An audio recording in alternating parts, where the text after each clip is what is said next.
Zooming? We are Zooming. So good evening, everyone. Thanks for being here today. I'm really excited to get into this conversation about environmental justice and specifically environmental justice in Raleigh. I'm going to briefly introduce myself and let each of the speakers in this conversation introduce themselves as well.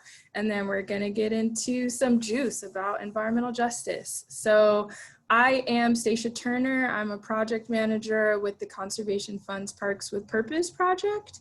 We're working on a park project in Southeast Raleigh called the Bailey Gateway Park Project. And since all of our Parks with Purpose projects are in Black and Brown urban communities, environmental justice is sort of at the core of the work that we do and that I do. And this issue is very close to my personal heart and work that I've been doing for quite a while. And so I really wanted to take some time to have a conversation specific to Raleigh. You know, I think that a lot of the viewers will find that the information they hear about Raleigh and the experiences in Raleigh are similar to their own city. So it's a unique experience, but also one that I think has trends in other places. So with that, I'll let the speakers introduce themselves. How about we start first with Tatiana? Hello, my name is Tatiana Height, and I am the program director of Partners for Environmental Justice. I'm still new in this role. It's been a little over 2 months now. But yeah, I'm happy to be a part of this conversation. Thank you for having me. Thanks for being a part of it. Ms. Ajuba. Yes. Greetings to all. My name is Ajuba Joy, and I am a native New Yorker, but I live in Raleigh and have lived in Raleigh for many, many years. I'm a teacher. I work at a charter school here in Raleigh, and I love it very much. And I moved into this community, I guess around 1986. And so I'm concerned about things that I've seen and things that are happening in our community. So that's who I am. Thank you for that. And when you say this community, you're speaking specifically about Rochester Heights? Rochester Heights, the subdivision in which I live. Historic. Perfect. Mm-hmm. Thank you. Reverend Jermon? Thank you, Stacia. Jermon Taylor, rector of St. Ambrose Episcopal Church in the Rochester Heights community in Southeast Raleigh, where I've been for 8 years. I currently sit on the Stormwater Management Advisory Commission, which the acronym is SMAC. I think that's a great acronym. And we advised Raleigh employees around stormwater and stormwater management. And I think it's particularly important that I am a part of this because I see a church or a pastor of a church that is experiencing flooding in a neighborhood that has historically experienced flooding. Thank you. And Amin, last but not least. Good evening, everyone. My name is Amin Davis. I am the interim chairperson of Partners for Environmental Justice. So Tatiana and I work together. I'll tell you a little bit. PEJ is essentially a nonprofit organization that was created back in the mid-1990s and birthed out of St. Ambrose Episcopal Church that Reverend Taylor just spoke about to address flooding, dumping, and just overall neglect or perceived neglect from the city of Raleigh. I'm looking forward to this discussion, and thank you, Stacia, for organizing and coordinating this. Thank you all for being here. So yeah, I really want this to be a free-flowing discussion. So Some of the questions might be specifically pertinent to a particular person on the call, but I want each of you to feel free to sort of respond to any of the questions that feel relevant to you, but also not pressured to answer any of them. So the first question I really wanted to start with is breaking down what environmental justice means. I think in general, we hear a lot of buzzwords with social media culture in general, and it can really distance us from what these concepts actually mean in action on the ground. So I'd love to hear from each of you, just like, what does environmental justice mean? What does it mean? What does it look like to you and your experiences of what that term means? I'll start. When I think of environmental justice, I think of justice within the environment of where people reside or where they work, but I think basically where they live makes a big difference in terms of how they see things. And so what comes to mind is that things are allowed to be equitable. Sometimes equal is not always what's necessary. It needs to be equitable. And in my community, there are lots of issues that definitely are not equal, but they're also not equitable. People are not always getting what we need. That was great, thanks. I guess I'll say, I first want to say that I am not an environmental justice practitioner or professional. And in many ways, I feel as though I'm just kind of at the beginning stages of learning how to effectively serve in this important work. But I will say, I guess I thought of a definition in my mind that environmental justice is a grassroots collaboration of stakeholders who effectively work together to bring awareness, resources, and restorative actions to reverse environmental conditions that are having adverse impacts on their community. So, and then kind of on the more extreme end, we know that environmental justice generally affects communities of color more than the overall population. So I guess on the extreme end, I've also begun to see environmental justice as being similar to environmental racism after hearing that term used by a community faith leader in Southeast Raleigh that I have a lot of respect for. So I'll leave it at that. Thanks, I love to hear these different perspectives. When I think about environmental justice, I look at it through the lens of being a Christian, one who leads a faith community. So in a Christian context, justice is about right relationship, which is different from how the laws look at justice, which is more about retribution or remediation. And so when I think about environmental justice, we traditionally think about the four categories of sin. And when we think about sin, it's not so much what you do or don't do, but rather your relationship to something else. And so Christians talk about sin or right relationship with God, with other human beings, with ourselves. We don't often love and treat ourselves with kindness, and against the environment.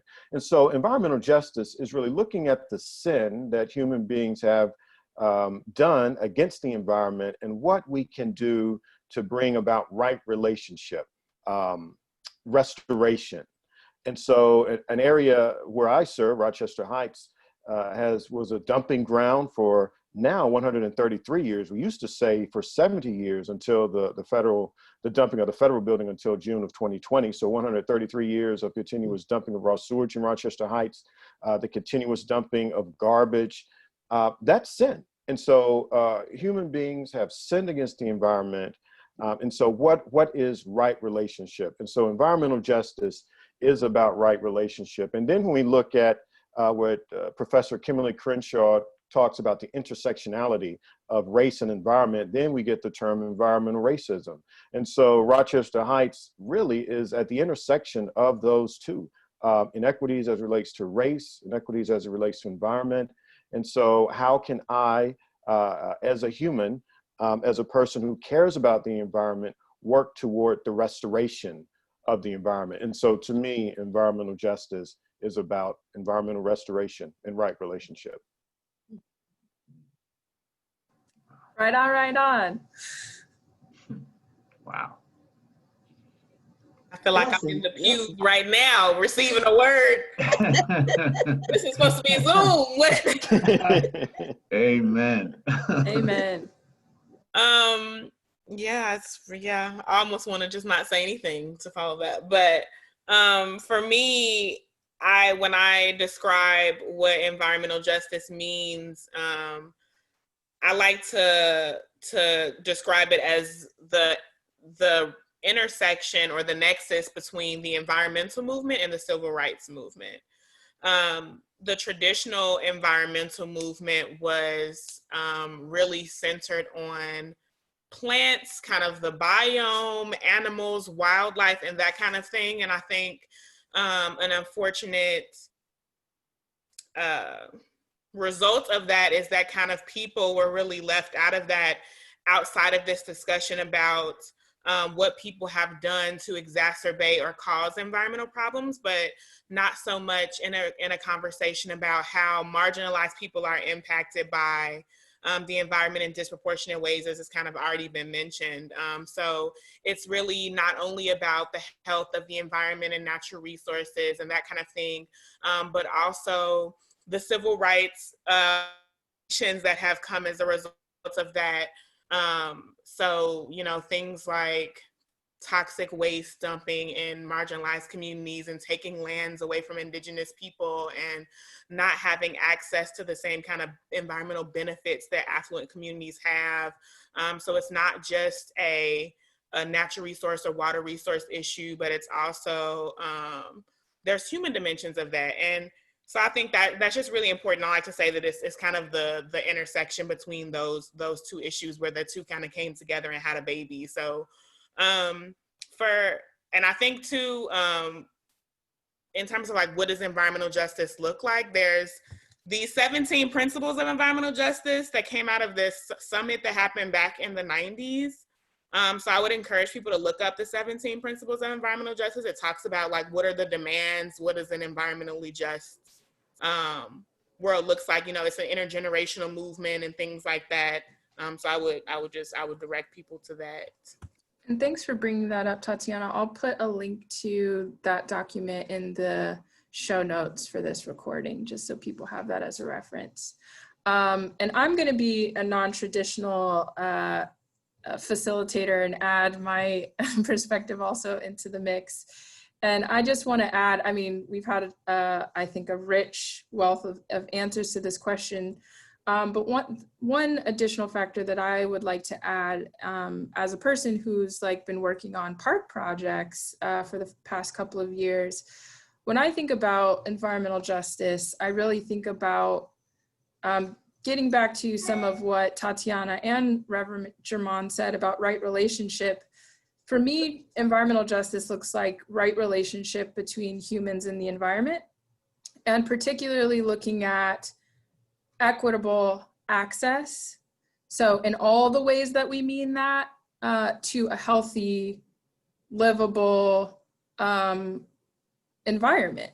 So whether that be feeling like you feel safe in the environment where you live, your neighborhood, your park, whether you feel safe going to a national park, whether it's that you have clean drinking water that's not lead contaminated. I think there's a lot of ways that we can look at what environment means and what justice means, but to me, it's making sure that there's equitable relationship and management between natural resources across people. I think that's what environmental justice means to me. And so my follow-up question, and this is slightly directed towards Reverend Germain, but I'd love to hear everyone's perspective about this, especially as Tatiana brought in the the intersections between environment and the civil rights movement and how environmental justice is that. What has the role been and what is the role today of faith-based organizations and institutions in the environmental justice movement? Why is it important and what's their role? I can speak about St. Ambrose specifically. As I mentioned, we are in Rochester Heights. St. Ambrose is located in Rochester Heights that has a history of flooding because of environmental neglect. And so in the mid-90s, one of our church leaders, a woman, went to the rector at that time, Father Arthur Calloway, and said, "I'm tired of my basement flooding. What are you going to do about it?" And so he approached Dr. Norman Camp, longtime environmentalist in Raleigh, and that was the genesis of what began as Episcopalians for Environmental Justice, partnering with another church in Fuquay Varina. We quickly learned that the church alone cannot do this effort, that we must partner with other entities, including government. And so that name was changed to Partners for Environmental Justice. We removed the Episcopal denominational name, and that name exists today, PEJ, Partners for Environmental Justice. And so you have the church being the genesis of that specific movement as it relates to Raleigh. And out of that grew an educational center. Out of that grew a $1 million bond to help restore the Walnut Creek Wetland area, turn it from a 5-acre center into a 50-acre park. And so that's a historical context. But to even go back a little bit farther in time, when we think about the plight of those of African descent on these shores, there has always been a close connection to nature.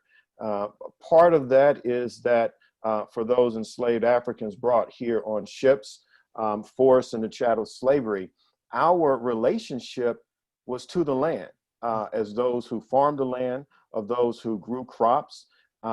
It is not happenstance that several places in this country thrive historically because of the works of those formerly enslaved Africans. You go to South Carolina, they grow rice.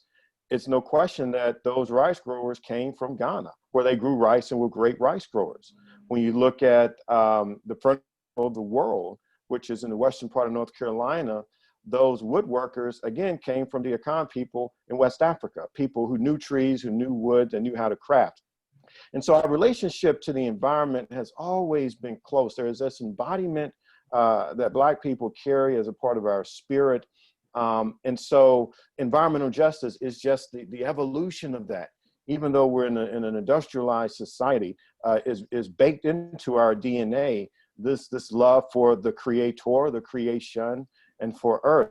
I think particularly the Black church has been poised and has responded to environmental injustice because the church is where Black people are. And Black people have been forced and have found themselves in areas where they have been oppressed by the dominating culture and forced into undesirable spaces. That's why Rochester Heights exists. It was an undesirable space. It's a desirable space now, so we see gentrification, but in 1957, it was an undesirable space. So the church's proximity to Black people who have been forced into oppressed areas means that the Black church has responded to the needs of Black people and thereby responded to the needs of the environment, because the environment is where we serve and where we find ourselves.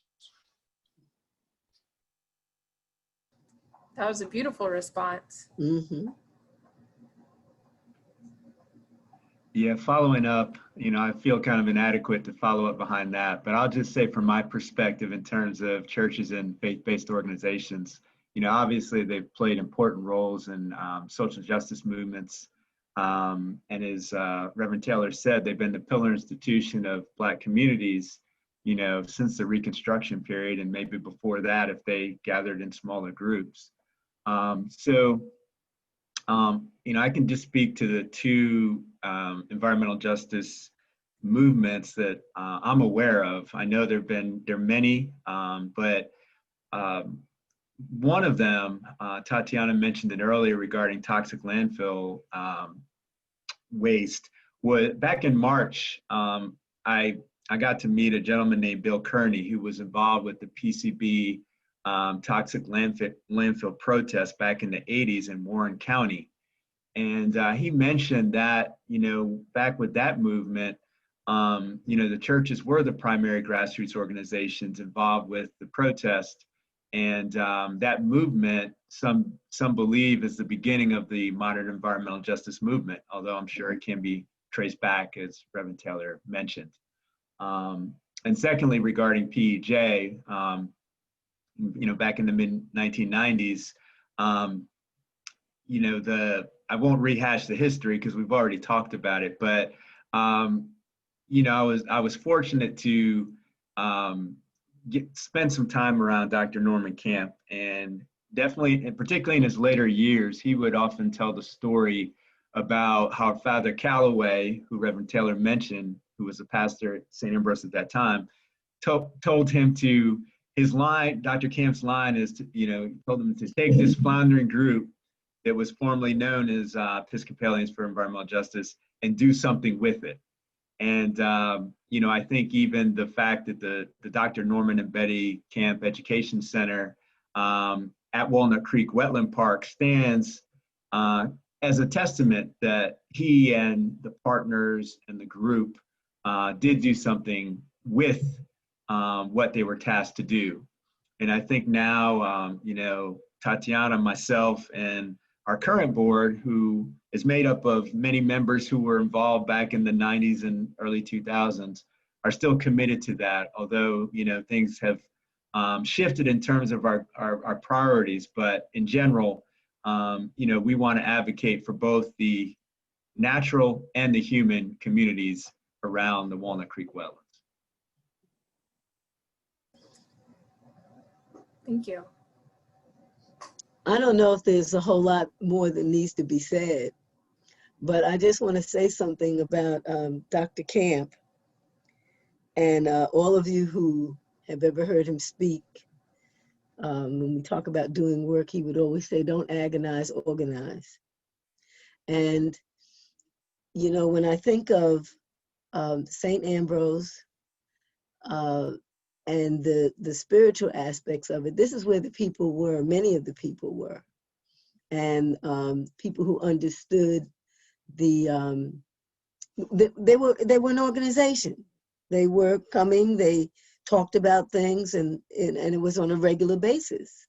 And so it was a natural fit with the energy of Dr. Camp,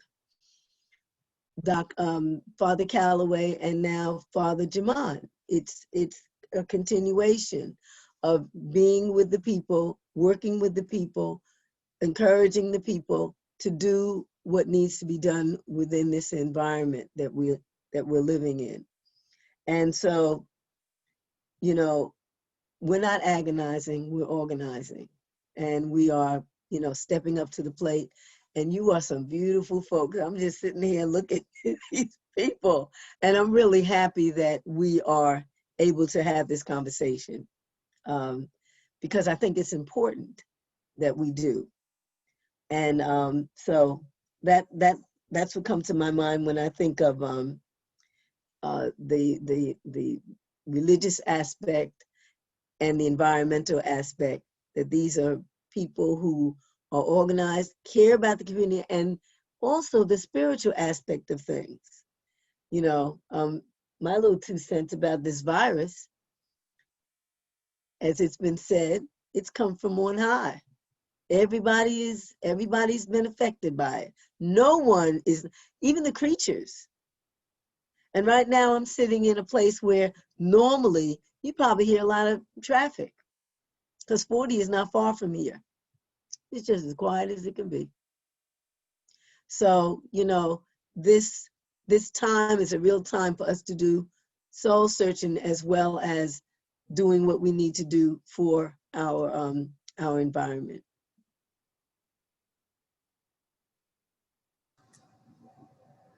This was great. Thank you, guys. You have anything you want to add, Tatiana? Not particularly. I don't think I have to Okay. add to that. No pressure. Yeah. I think Pressure later on. Sorry now. Pressure later on. Don't pressure me later on either. But I think definitely it's still going on today from the roots. I'll agree with that. One of the organizations that I've been involved with since I moved to North Carolina has quarterly meetings, and they're typically in churches. And I think about some of the leaders who speak at different events, like Reverend Barber, for example, is a huge environmental justice activist and advocate, and spoke at the climate reality leadership training in Atlanta, and does a lot of that work. So I think it's definitely something that can't be ignored, but it's not much I can add to what's already been said besides that. Yeah, no, absolutely. And I asked this question also, not just to queue up something for Reverend Jamon personally, although we all love to hear him speak. But because I think that sometimes there is a misnarrative about how faith-based institutions, particularly the Episcopalian Church in America, what kind of a role churches and Black churches have played in the environmental justice movement in America, and how that legacy lives on today, like we see in the example of Reverend Jamon and St. Ambrose. I wanted to highlight that because it's important to sort of, I think, shed light on that kind of trajectory of justice and faith-based institutions, spirituality, and healing ourselves through healing the environment, but also to underscore that, you know, I think there's a lot of missed opportunities still today from my perspective in terms of churches, and particularly Black churches, sort of talking about the ways in which we can do just that, sort of work on our relationship with ourselves and our Creator and our spirituality through this kind of aspect of showing up for ourselves and advocating for equitable environment. So I loved hearing what you all had to say, and glad that we could shed some light on that history in Raleigh and in America and the environmental justice movement in general. So this question, I really wanted to kind of dig into how each of you got into environmental justice activism in whatever way you see yourself as an activist. And I just want to prime that question with saying that, like, you know, I think anyone who cares about their community and the environment in whatever sense that means to you is an environmental justice activist and advocate. So don't feel like there's any kind of like expert environmental justice activist role here. I just want to hear from each of you how you got interested in environmental justice and whatever that means to you in particular.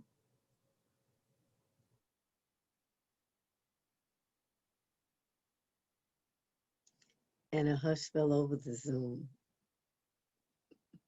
I think you're muted, Amin. Yeah, I just noticed that.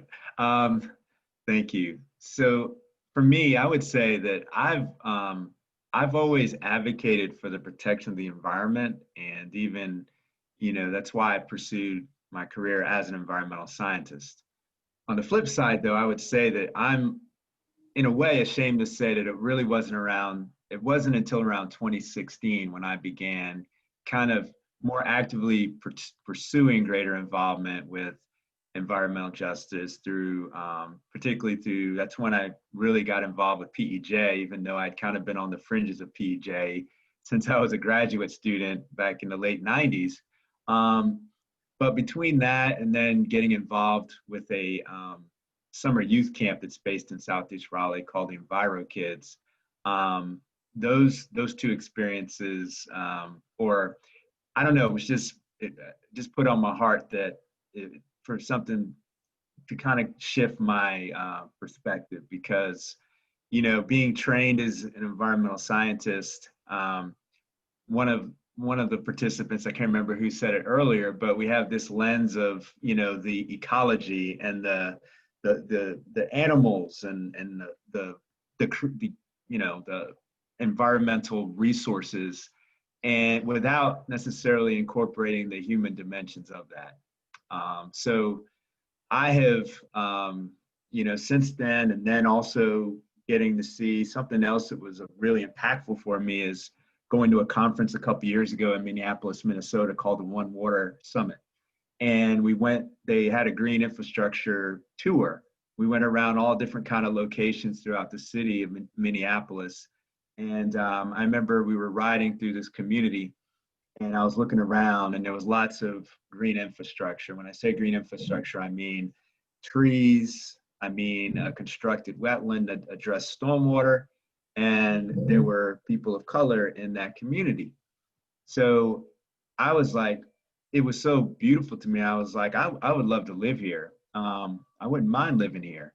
And then I found out that it was an affordable housing community, which just blew my mind, you know, to see kind of the possibilities of what can be when people think bigger and get out of the box of doing things a certain way and pigeonholing people into a certain way of life. So between that and then having an opportunity to go down to the Atlanta Watershed Learning Network's graduation ceremony back in September 2019, and to see folks from West Atlanta who've been, you know, historically underserved, disenfranchised, dealing with the development from downtown Atlanta and all of that, and to see a group of people who had been educated and empowered to really take a stand for their communities, to be able to advocate for things like green infrastructure and things that will help reduce stormwater and all those things. And it was you know, really inspired us to try and bring that work to Raleigh, and you know, we're going to be doing it hopefully early next year. So you know, so that's kind of how I've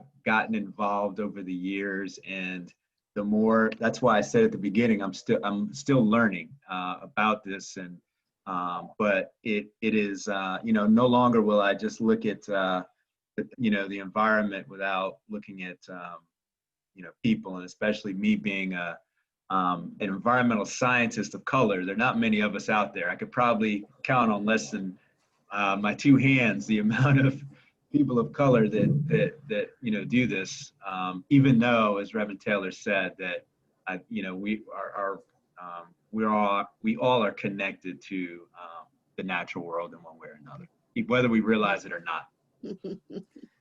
I just quickly wanted to say, I mean, I'm really glad that you're represented here as a Black environmental science professional who is admitting that you just got involved in kind of the environmental justice component in 2016, because I've heard in the field, and I've been in this field for a while, there's this assumption sometimes that if you're Black and you're in the environmental field, that environmental justice is your jam, you know, because why wouldn't it be? It affects you guys, you know?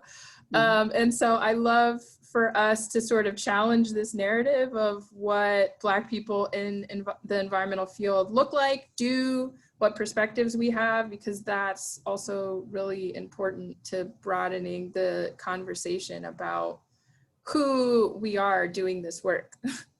Just wanted to say that. Thanks, Stacia. Thank you.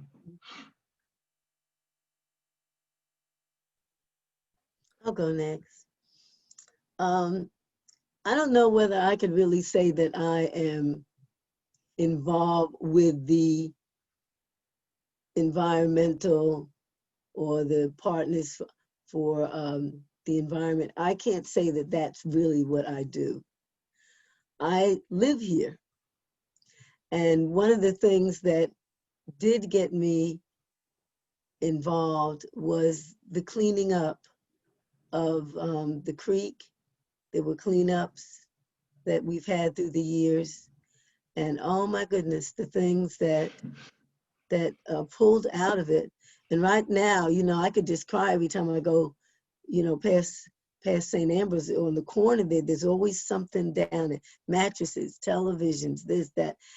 And I wonder, you know, what people are thinking when they say to themselves, I know where we can get rid of this trash. And so it's almost like saying, that's what I feel about the community as well.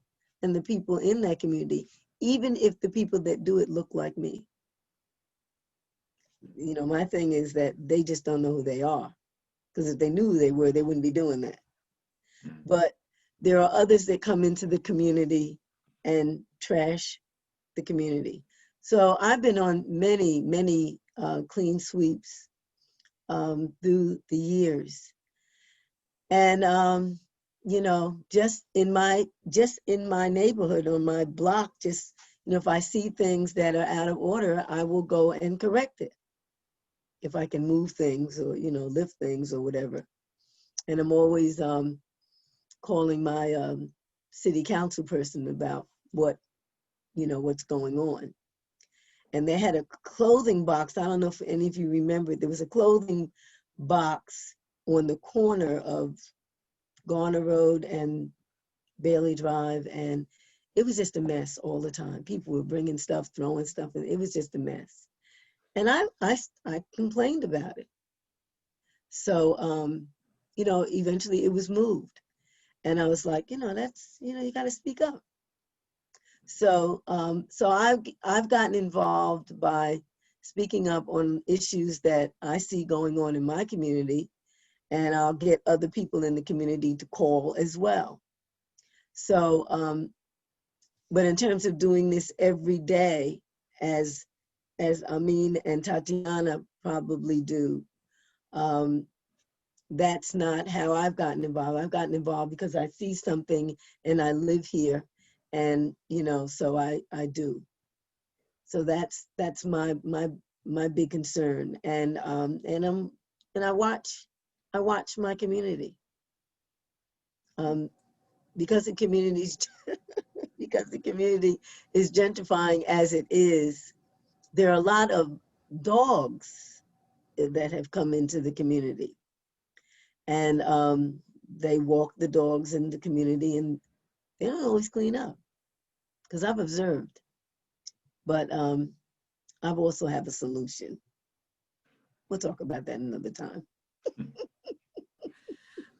Thank you for those words, Ms. Ajuba. And also, I want to uplift the importance of community members like you, who are the observers, who are the people who are staying active in calling their city representatives and holding them accountable. There's a lane and a role for everyone in this movement. And that's kind of why part of why I wanted to have this conversation with diverse perspectives, because I think there's a place for everyone. And when we get past this woke warrior culture of who's doing the most and who's the most activisty of whatever, you know, I think that's when we can bring people into the conversation. So I applaud you and being an active community member, and that is a really important role in this movement. Very true. I'd say I got into environmental justice really from two streams. I have to credit my father for just love of earth. I grew up about an hour north of Raleigh in a rural area. He spent an incredible amount of time with me outside, whether walking nature trails in the woods, walking beside streams, going outside to see meteor showers, pointing out constellations, Cassia, Orion, Cassiopeia, Orion, all of these constellations, you know, stargazing, looking at the moon.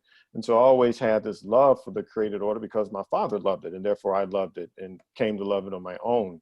And then probably about the time I was in high school, perhaps middle school, Amin talked about the waste management facility in Warren County. My mother's from Warren County, and about the time they were trying to put that facility in a Black area in Warren County, probably 20 minutes from my home, there was also an effort afoot to put a dumping site, a trash dumping site, not far from where I lived. And so I saw community members organize and really prevented both of those facilities from coming to these Black areas. And then I just started paying attention. Looked at Katrina a little bit later, and saw Hurricane Katrina and the levees being broken, and looked at the history and saw that this was not the first time it happened. I look at Baltimore, at areas where Black people lived. It seemed like wherever Black people lived in mass, this is where environmental concern and neglect was. And so my being pulled into this movement comes from the love of the environment, really seeded in me by my father. And then also just looking around and seeing how Black and brown people have been treated like the environment. As I said earlier, placed in areas that were not really wanted by the majority culture. And St. Ambrose is the intersection of that, given that it is in a Black neighborhood and has a history of environmental racism. We've been flooded by white supremacy, and the tide of white supremacy continues to flow over the levee of injustice. Write that down. Wow. There's a poem in there, or maybe even a rap. Yeah, You heard it here first, folks. we might as well just finish And that's a wrap. That's a rap. Oh, wow. Sad but true. Sad Yeah. but true. Yeah. Yeah. I How have to about you, stop going Tatiana? after you. I know. Why does this keep happening? You got to jump in there, Tat. You got to Jump jump out in there. there. I like to wait and gather my thoughts, but I need to stop ending up in this order.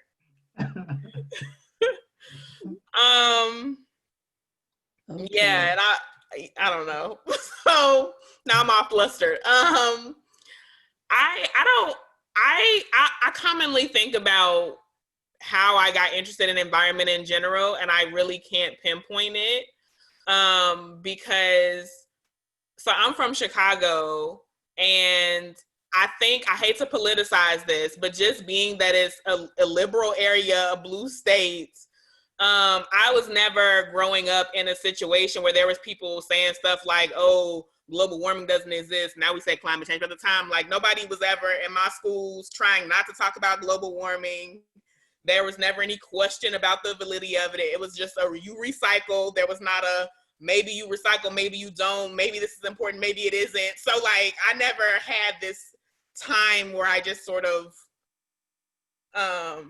became aware that these were important issues, because it was just always there. It was always ingrained. There was no question. The justice piece I did not learn about until really with the terminology until I was in college. At that point I was just immediately incensed, because I was already passionate about environment. I was already passionate about social justice. So then when this issue comes to my attention that addresses both of those, I was like, wait, what? Where was I? I didn't know about any of this. I need to do something about this. This is a problem. And I just got incensed. And I also didn't really use this word activist to describe myself. I would say I didn't even use the word activist to describe myself until 2019. The word, I would say I was an advocate, because I think that's more of an educational, like I just want to share the information with people, and hopefully that will lead them to make changes. So I was kind of like, yeah, I'm not an activist, I'm an advocate. But people around me were kind of like, no, you're an activist, and let me tell you why. Because like the things that you do and the way that you like, no, this is activism. And so I'm like, okay, I think I kind of had to come to terms with that terminology, because I didn't see myself in that way. Mm-hmm. So yeah, I don't know. I guess 2019 is when I admitted, I'm an activist. It was kind of like, I remember I was 18 years old, and somebody was like, this is kind of an aside, but somebody was like, oh, feminism. And I was like, I'm not a feminist. And they were like, well, is it important to you that women have equal rights? And I was like, well, yeah. They were like, well, then you're a feminist. And I'm like, oh, well, all right then. So it's like, it was kind of one of those moments again where somebody is like, stop trying to deny this. It is a thing. So yeah. I love that you say that though, Tatiana, because I think, especially in today's world, with just social media culture and so many things being in sound bites, we can get lost in the the sort of connotation of a word, or sort of the kind of values we think we heard were ascribed with a certain term, without breaking down like what it actually means, which is part of why I wanted to have this conversation.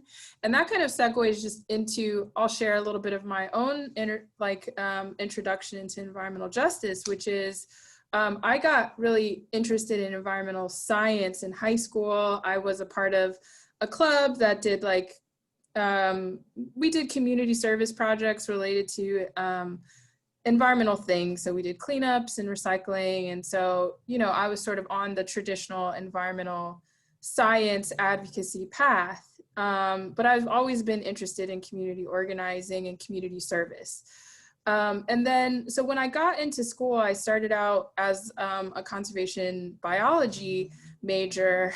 And, you know, I think going into college, I had the perspective that, you know, well, Black people are marginalized in this field because we just haven't had access, we haven't had exposure to like seeing ourselves in the environmental field. And that's sort of why we're not represented here. And so my cause is going to be to sort of like, you know, pattern that we can be a part of this space, and that's important for us to be a part of, you know, environmental advocacy and environmental science and education. And then as I got deeper into school, my school is actually opening a school of sustainability. I got more interested in the social sciences than the physical sciences. And part of that because I was starting to see the through lines between how all these connections between injustices and inequities in community development, in economic systems. I got into Marxism, and I start connecting all these dots about like, okay, it's more than just society having a problematic relationship with environmental management and natural resource management. This is also, there's a human power systems hierarchy situation that's also integrated into the ways we think about the environment. And the fact that it's taken me up until this point to figure this out is problematic as a Black person who's been doing environmental work since high school. And that like activated me in a very radical way, because I was just like, it took me this long to figure this out. Like, this is very problematic. And I think for most of us who are in the, you know, environmental professional field proper, still see this sort of wrong relationship in terms of missing that whole element of why certain communities get the worst environmental context, and that it's not the opposite way around. Black communities don't create the pollution, we're situated in it because of injustices in our systems, right? That's right. And so with that, I want to segue into talking a little bit more specific to Raleigh. I really wanted to hear from each of you, what do you think some of the most challenging environmental justice issues in Raleigh are today, right now? I think all of us are connected in some way by that specific issue in one way or the other. And so I'd love to hear, specific to Raleigh, what you think some of the biggest environmental justice challenges are at the moment.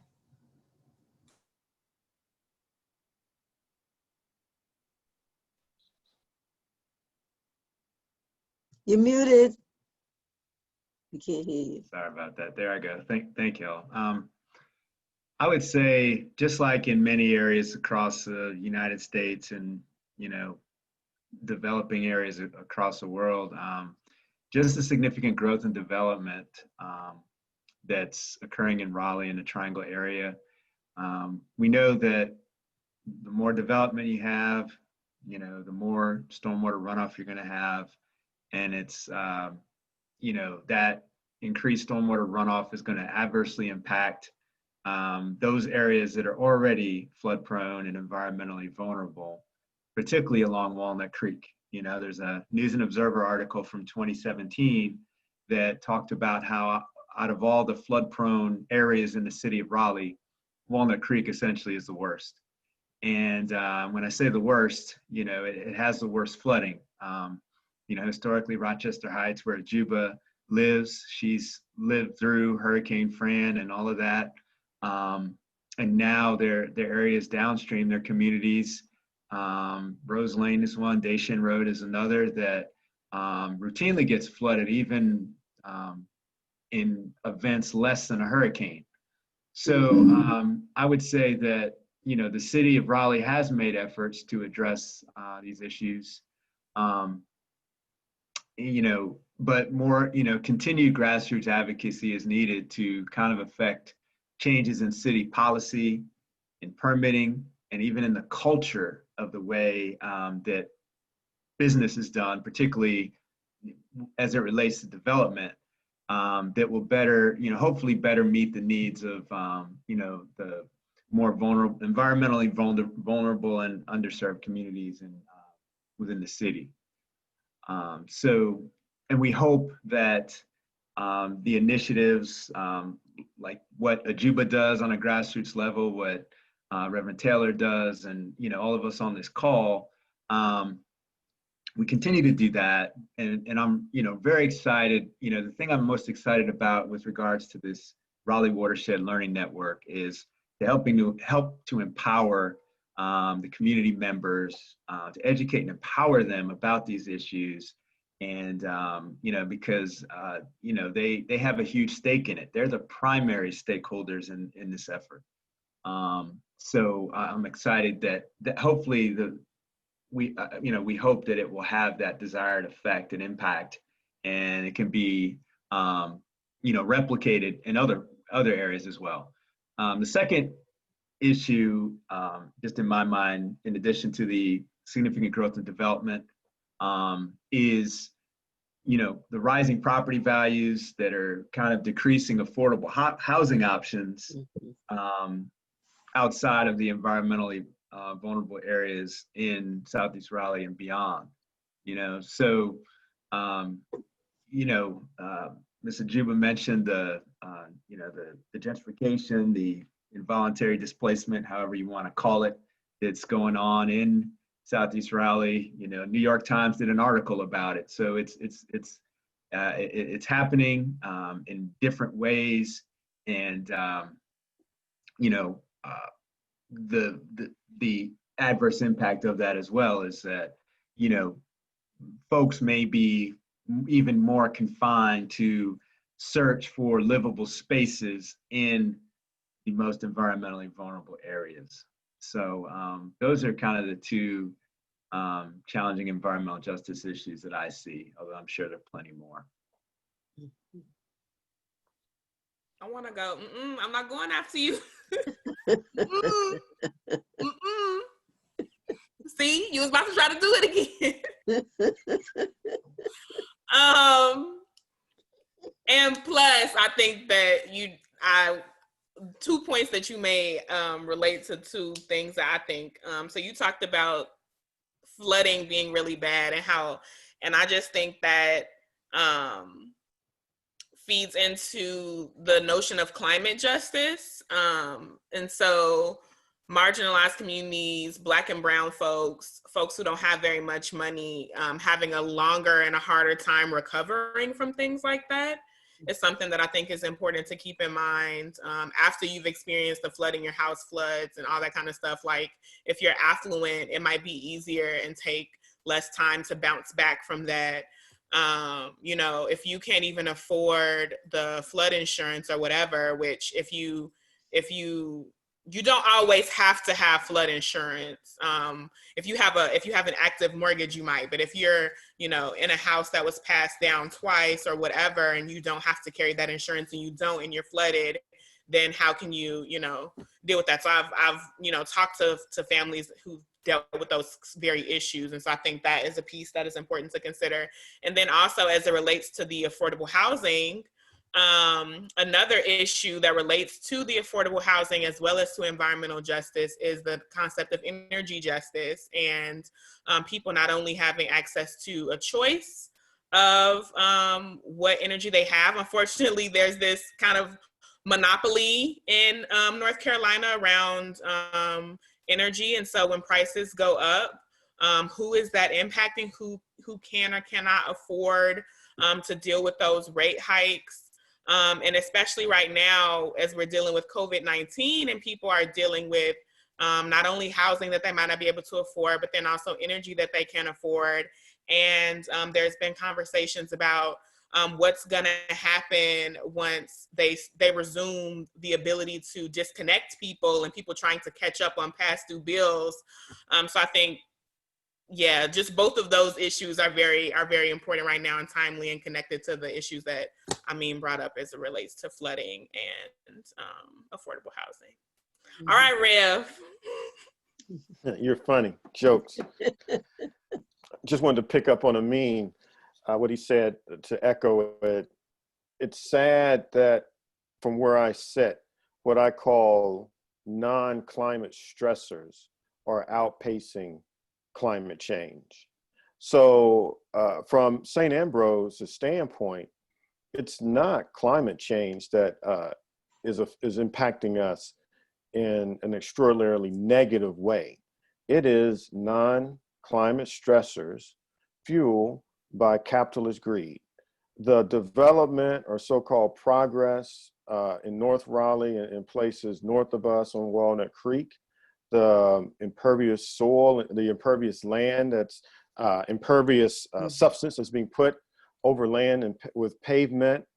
We sit in a 40 square mile watershed where conceivably every drop of rain that is not soaked into the ground runs right past my church. And I've been there 8 years. And with my eye, I can see the water line coming closer and closer to my church that sits in a floodplain. And so when we talk about environmental justice in Raleigh, we're really talking about, or at least from where I sit, non-climate stressors in buildings and development. And so the question becomes not so much how do we decrease our carbon footprint, but how do we build in such a way that we mitigate stormwater runoff? Because we mitigate stormwater runoff, I don't flood. And it's not my goal to have my congregation underwater, nor Sister Ajuba Joy's house, which is proximate to St. Ambrose, to have her place underwater. And so when I think about environmentalism in Raleigh, and from where I sit, is really non-climate stressors that is our biggest challenge. Mm-hmm. Let me just add a little bit to what our Father Jamon has said. Talk about non-climate stressors. You know, there was a warning not too long ago, today actually, about a storm coming through. And immediately I get angst. Now, when Fran came through, that was considered the 100-year storm. And it took 6 homes, and none of those people are alive. Not because of the flooding, but it was just devastating, and they were elders in the community. And we're still being impacted by these possibilities. When I moved into this community, there was no issue of flood insurance. Now you have to have it if you're in this particular area. And I'm seeing some things going on with water that I hadn't seen before Fran. Before Fran, I hadn't seen these issues with water, but there's more standing water. We had a storm a few weeks ago, and when people came down the street, they weren't really sure about driving down Bailey Drive. I've never seen that before. Not with this little bit of water, little bit of rain that we had.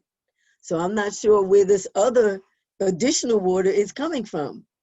the surfaces, I don't know, but it's there. And so there's a little angst for me as I look at it. And I was concerned about my neighbor who's completely blind, and his daughter is not well. And the warning was supposed to be till 10 o'clock. And then you hear the emergency, comes over your phone. They said it was going to be till 3 o'clock in the morning. I couldn't sleep real well. So there are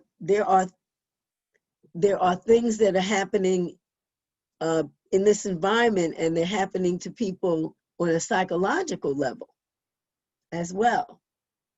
So we have a lot of work to do, and there are things that can be done. Amin had talked about it many times in meetings about how you can make these water gardens, and just there's a lot of things that can be done, and I would like to see some of that. See some of the solutions. And we're also dealing with policy. It's like if you devalue the community, you devalue the people in the community, we'll deal with it eventually. And see, with Caucasians moving in to this community, people are going to be forced to do something, unfortunately. The house across the street from where I live, that's the only house on that side of the street, because 3 of those houses went with the flood in Fran, and then 2 on the other side of that house across the street went with Fran. So I don't know who they're talking to or what's being done or what's happening, but we really got to put our best minds together to really come up with workable and effective solutions. I don't know what will happen to this community if it continues being affected and bombarded by water. I just want to read a text that I was texting one of my members who's in her mid-70s, and what Sister Ajuba mentioned made me think about this text. I'm just going to read, and it didn't just extract some names. It is criminal to once again subject individuals and families in sections of Southeast Raleigh to very toxic pollution. I do not understand engineering strategies. However, the issue runs very deep with me. Very close family friends, my aunt and uncle, experienced flooding from the stream in the back of their former home on Charles Street, just down from Darby, where they lived there years ago. Some believe that my aunt's death may have been partially attributed to mold and mildew from the dampness from the stream. I'm not sure if they understood the possible impact when they moved here. Concurrently, it is historically known that Black families often were unknowingly sold homes in areas with high toxicity. And when Sister Juba was sharing her story, I thought about the text with the church member, how her dear aunt died, as the family believes, from dampness due to mold and mildew in her home, just because it constantly flooded. Yeah. The issues are deep, and I don't think that solutions are impossible. They're not impossible. It's just a matter of we valuing ourselves and our lives and getting with people who have the knowledge to make those changes, such as Tatiana and Amin. I know they have my best interest at heart. So. No doubt, Ajuba. You get into rain. It's beginning to rain. Okay. Yeah. And I'll just go for it. Go for it. Yeah, I was just gonna say, Mr. Juba, that your the more folks that in your community that you can make aware of this, or that'll be helpful too, because that's I think been the missing link with PEJ, honestly, for many years, is kind of the lack of connection to Rochester Heights, even though it was birthed in Rochester Heights. So whatever we can do to help get the word out about this, we'll come and talk. We'll do what we need to do. And last thing I'll say, I know we're getting late here, but our next meeting, Partners for Environmental Justice, on Wednesday, October 7th, we're actually going to have our community organizer, our environmental engineer, city council, or not city council, but a planning commission member with the city of Raleigh, and Devin, who was on the phone, talk about some of these issues as they relate to the proposed Downtown South project. So definitely tell as many people. It's probably going to be a Zoom meeting, but we're going to have a lot of the folks, our lead partners, speak about this, and the more people that hear it, the better.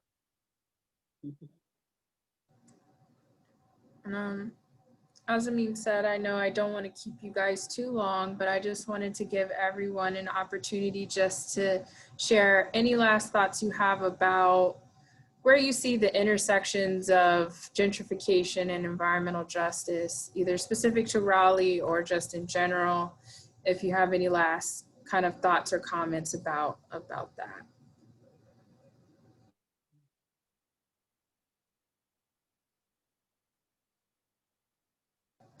Well, and I can start with one thing, because I just, there's one thing I don't remember. So much good stuff has been said during this conversation. But one point I just wanted to make is that I think a lot of people know about the history of redlining in America and sort of the racial injustices that happened in terms of home buying and lending, bank lending in America.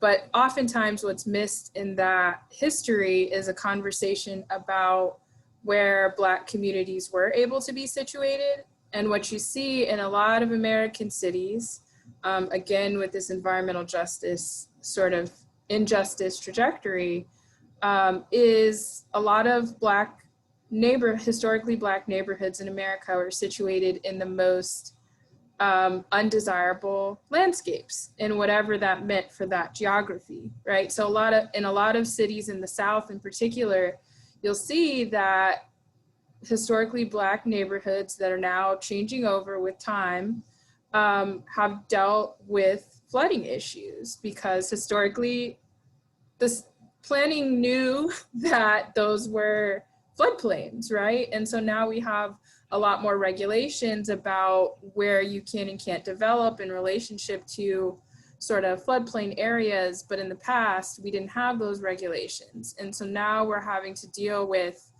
that historical legacy of racial injustice in terms of where Black folks could or couldn't develop. And the question is, how do we right that wrong of injustice as development pressures continue in our cities, right? Yeah, I'll say, we're what I think a way to do it is to advocate and insist on measures that are going to lessen the adverse impacts, environmental impacts, or social or public health impacts of a development. So that's kind of the route that we're taking with this project, and really advocating for above and beyond low impact development and green stormwater infrastructure, that is integrated into every aspect of this proposed development, as well as the equitable development elements that will bring benefits to Southeast Raleigh and not exacerbate the gentrification that's already been going on, because Rochester Heights is less than a mile downstream from this proposed development, which I've been told is maybe one of the largest developments of that type ever within the history of the city. So just that we don't settle for the status quo. Because I'll also tell you, you know, my day job, I work for the North Carolina Division of Water Resources, and the stormwater, the existing stormwater regulations are not adequate for really what's needed with development. And it really just needs to be low impact development, and green stormwater infrastructure need to become the minimum baseline for how development is done. Mhm. To respond to your question, Stacia, just want to tell a story and look at the lens of another historically Black Episcopal church, St. Philip's, founded in 1809, that is now in Harlem, New York. When that church was founded in 1809, it was on Center Street near Wall Street, lower part of Manhattan, an area that was not desirous because it was flooding. But as Wall Street grew, Black people were displaced. And probably one of the most egregious stories is when they were building the federal building in 1991 near Center Street, they discovered, air quotes, the graves of 20,000 Black people under the federal building. But that's where Black people live. So St. Philip's Church was forced to move outside of the city up Manhattan to what became Central Park. And so if you go to Tavern on the Green, that's not far from where St. Philip's used to be. That was before it was Central Park. And then when Central Park was built, the church was forced to move farther up the island to where it currently resides in Harlem at 135th Street. And so when we look at gentrification and Black people and environmental neglect, what we see is that gentrification brings about the restoration of the neighborhood. That's what we saw in the story about St. Philip's in New York City. And so my fear of gentrification in Rochester Heights is that as the neighborhood flips, the flooding will stop, the infrastructure will come in, and the stories that Sister Juba told will no longer be told because the neighborhood will look different from how it did before.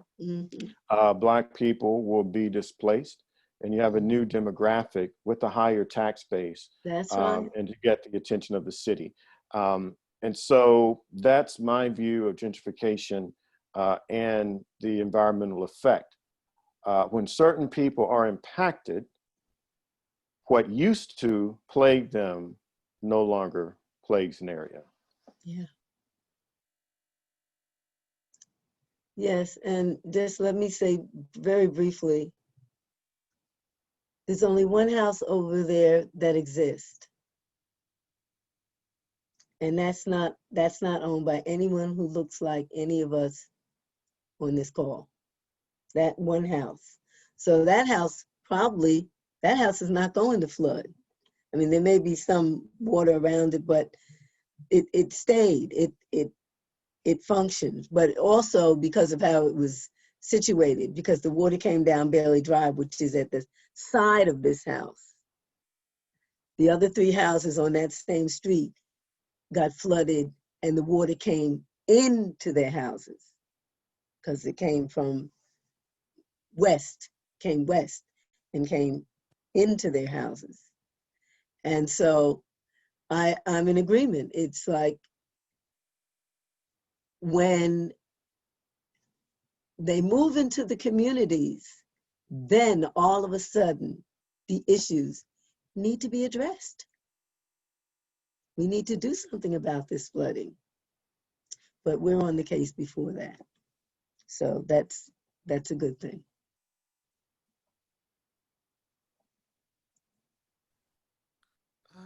Yeah.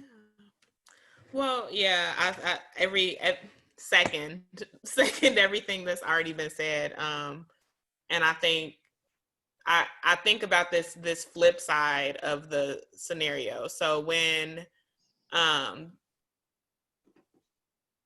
even when there have been these issues that have happened in communities that have already had white folks just leave. There's a whole term, white flight, for when, you know, a community starts to have issues and they change. This happened with, so I'm from Chicago, but I went to high school in Gary, Indiana, and this is what happened in Gary, Indiana. And all the white folks left, and now it's over 85% Black, and you got the steel mill that's just pumping and has been pumping toxins into the community for decades. So it's just, I think what needs to happen is I would like to see more mixed income development. One of the things is that we always tend to have concentrated areas of low income folks, concentrated poverty. And it's very obvious, like anytime I do a lot of traveling, anytime I go into a city, I know exactly where the public housing is because it looks like public housing. You go and I'm like, yep, there goes the public housing. I was with a friend and I was saying this and he's like, you know, I have a planner's eye. He doesn't have a planner's eye. He doesn't know about this. And I'm like, there it goes right there. This is a city I've never been to before. I'm like, that is a public housing development right there. We need to have less of that. Because if we don't develop like that in the first place, where we have these concentrated areas of poverty, then I think there's less likelihood of these sort of issues even happening in the first place. You can't target a community if it's more integrated instead of concentrating marginalized people in one area, and it's not so easy to spot. We need to really address that issue, and I think that'll help with the gentrification too, because everybody is kind of already going to be inherently mixed in together. But right now, I think since that isn't an issue, unfortunately, too, sometimes there's been this terminology about green gentrification as well, when you try to fix environmental issues in communities or do more eco-friendly development, and then the folks who are already there getting pushed out. So I think too, just working on projects in such a way, like it's already been said, that you're thinking about equity and equitable development as you're developing, so that we don't have those issues. It's really, these are side effects. They're side effects of just the way that we develop communities. And we really have to stop with this. We've been doing this for too long, developing in this harmful way that targets certain groups and not others. And we really need to address that first, and hopefully make it so that it's a norm that hopefully we won't have to hopefully one day we don't have to call it equitable development, because it's just development. It's just the way that things are done, so that it's not this special thing that's happening in certain communities, but just the way that things are done across the board, so that you don't end up with environmental injustice in certain communities. You don't end up with gentrification because you're not making space for those issues to arise in the first place. Wow, that was a beautiful way to sort of round out this conversation. I'm glad somebody with your level of planning expertise sort of, you know, kind of brought us to the close of this conversation, because we can't talk about urban conservation and sustainable development, any of these kind of words that are used in terms of talking about the greening of America's cities in a just way, unless we talk about affordable housing, right? And income equality. All of those things have to be in conversation together in terms of how we're approaching development. So thank you for that, Tatiana. And thank all of you for sort of being so present in your energy and bringing your perspective to this conversation. I will say one silver lining of the current circumstances that I think we're in right now is that as we're sheltering in place more in our homes, hopefully we're all kind of being forced to think about the quality of our environment and what matters to us and sort of what we can do internally and externally. And I'm glad to have more time and space in my work to have conversations like this, because this is sort of, these are the conversations that fuel me and even though we talked about a lot of heavy stuff, the perspectives and the hopefulness that you all shared gives me hope. So thank you for all of that. Well, I appreciate all of your time and effort, and appreciate all the perspectives that were brought up in this conversation. Thank you, guys. And thank you, Stasia, for inviting us, and for your sincerity and your stick-to-itiveness. I really Persistent appreciate that. is one thing that That's right. I absolutely Your am. persistence, yes. Amen Thank to you that. for that. Amen to It definitely that. was heavy. I was